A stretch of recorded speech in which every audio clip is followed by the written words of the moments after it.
E hoje o Espaço Criança está um pouquinho diferente. Como vocês pediram através do nosso site e também dos nossos telefones, vamos conversar com um psicólogo que vai dar a sua opinião sobre os efeitos, né, e a qualidade que um animalzinho de estimação traz para uma criança. Bom dia, doutor Carlos. Bom dia, ouvintes do programa Bichos Mania.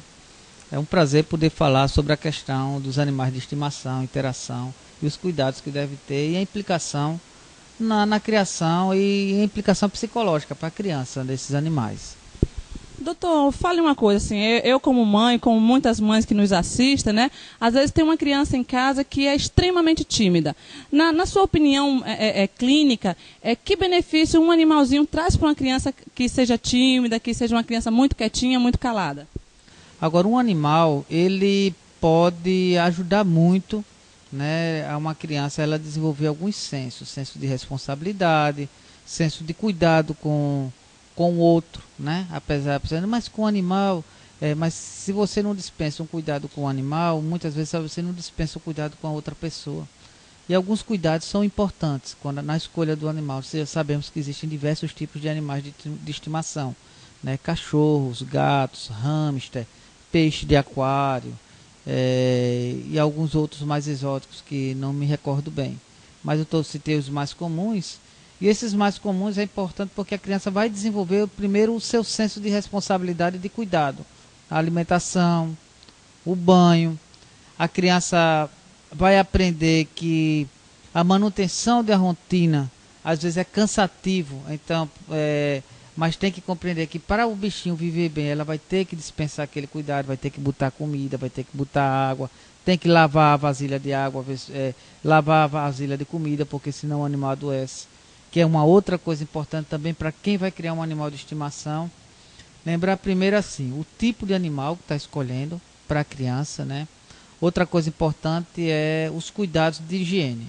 Sabemos que gato, cachorro pode transmitir uma série de doenças para a criança ou adolescente, ou um adulto, ou qualquer pessoa, né? Nós sabemos que existem cachorros que são de companhia, cachorros que são de caça, cachorros que são de guarda. Então, tem cachorros que foram geneticamente aprimorados para serem cães de briga. Então, é muito importante ter cuidado, porque um animal desse, mesmo sem intenção de machucar, mas ao brincar com a criança, ele pode mutilar, pode até matar uma criança, não por maldade dele, mas exatamente porque está no seu instinto, né? A gente pega o exemplo típico, o pitbull, né? É um animal que tem que ter cuidado. A brincadeira leve de um cachorro desse, às vezes, é uma mordida muito forte. E numa pele de uma criança que é mais frágil, os ossos que ainda estão em formação, pode realmente danificar e causar danos irreversíveis. Doutor, uma outra pergunta. Tem crianças que têm muito medo de animais, principalmente de cachorros. Como é que o pai e a mãe pode trabalhar esse lado, né? Às vezes é um animalzinho até de pequeno porte, mesmo assim assusta a criança, né? Qual é a opinião do senhor nesse sentido? Olha, tem duas coisas em relação ao medo. Primeiro, eu acredito que o medo ele é aprendido. Ele foi aprendido em algum momento. Ele não surge por uma ordem natural, né? Em algum momento essa criança aprendeu o medo em relação e que pode nem ter sido originariamente em relação ao animal, né? Pode ter sido um susto. Vou citar aqui o condicionamento clássico que você pode fazer com a criança, de assustar uma criança e apresentar um bonequinho de pelúcia. E ele generalizar esse bonequinho de pelúcia a todos os animais, a barba de Papai Noel, a palhaço, a qualquer outra coisa do gênero. Então é muito importante saber a origem desse medo, né? Os adultos têm um costume, muitas vezes, na tentativa de diminuir o problema com o filho, não querer que o filho vá para um determinado local, diz assim, não vá não, senão tem um bicho aí que lhe morde. Ora, quando se diz a ideia de bicho aí que lhe morde, a criança já pode associar, né, mesmo tendo sido num passado em que o adulto não se lembre, mas a criança generaliza. É a mesma coisa que dizer, não vá para o escuro não, que aí tem um bicho perigoso. E a pessoa fica com medo do escuro sem ter uma razão específica disso, simplesmente porque por um princípio de autoridade o pai e a mãe impõem. Então, nesses casos do medo, é muito importante estar atento à origem, né? E eu digo assim, não tente também, o medo não se tira forçando, né? Você encostar o cachorro, deixar a criança apavorada, isso pode criar um pavor, né? E aí pode ter uma consequência mais danosa para a criança. Na sua opinião, doutor, a partir de que idade um pai e a mãe pode dar um bichinho de estimação para uma criança? Eu imagino que por volta dos 3, 4 anos, quando a criança já tem uma mobilidade, já se possa ter uma proximidade, sim, com um animalzinho que devidamente cuidado, aciado, né? Mas lembrar sempre que assim, que temos outros animais que a criança pode ficar na contemplação, um peixinho de aquário, um hamster, né, que se dê para criar com a higiene necessária, trocando sempre a caminha que ele faz, que suja um pouco. Então, mas assim, não depende muito da criança, depende muito da família, depende muito da estrutura. Bom, eu quero agradecer ao doutor Carlos, né, que é psicólogo, pela opinião dele, e deixar com ele aqui uma palavra final para o pessoal de casa. Doutor, qual a sua opinião geral? Assim, deve ter animal, não deve ter animal, é bom ou não é bom? O animal de estimação, ele pode ajudar muito a criança. Por exemplo, algumas crianças que têm alguma dificuldade, que têm algumas limitações, pode ajudar muito. Ou a criança normal, né? Hoje temos diversos terapias que são feitas com animais, por exemplo, a ecoterapia, que é com cavalos, com crianças que têm paralisia cerebral, que têm síndrome de Down. Algumas pessoas trabalham utilizando o recurso de estar trabalhando junto com o animal, né? Algumas pessoas que têm problemas visuais utilizam um cão-guia, que é um cão treinado, quer dizer, é uma presença do animal, se cria sempre essa possibilidade do vínculo, né? E assim, quem cuida o cuidado com o animal, ele também mexe muito com o ser humano, né? A pessoa, ao lidar com o animal de estimação, libera o mesmo tipo de hormônio quando você está lidando com a criança, né? Então, do cuidado, você desperta algo no sujeito desse cuidado de ida e vinda.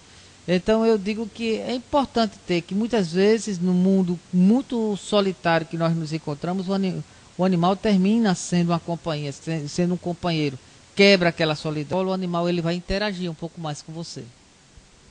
Bom, gente, eu vou aproveitar aqui o Espaço Criança para dar um tchauzinho a vocês, porque em breve terei mais uma criança, a minha Maria Flor está chegando, e eu vou ter uma substituta que vai aparecer daqui a pouquinho aí no programa, e eu volto daqui a alguns dias, meses, para mostrar a vocês a minha nova flor. Tchau!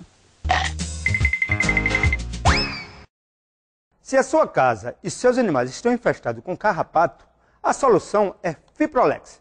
Faça como eu, acabe com os carrapatos usando o Fiprolex.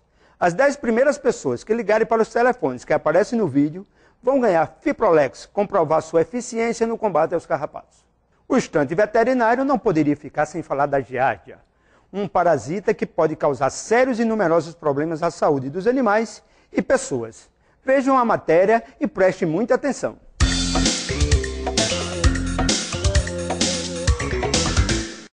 Estante veterinário de novo na sua casa, e hoje nós vamos falar sobre um assunto que poucos criadores conhecem, que é giardia. Esse protozoário que o ser humano pode ter e os animais também têm. Conta para nós o que é isso, o que é que tem de novidade.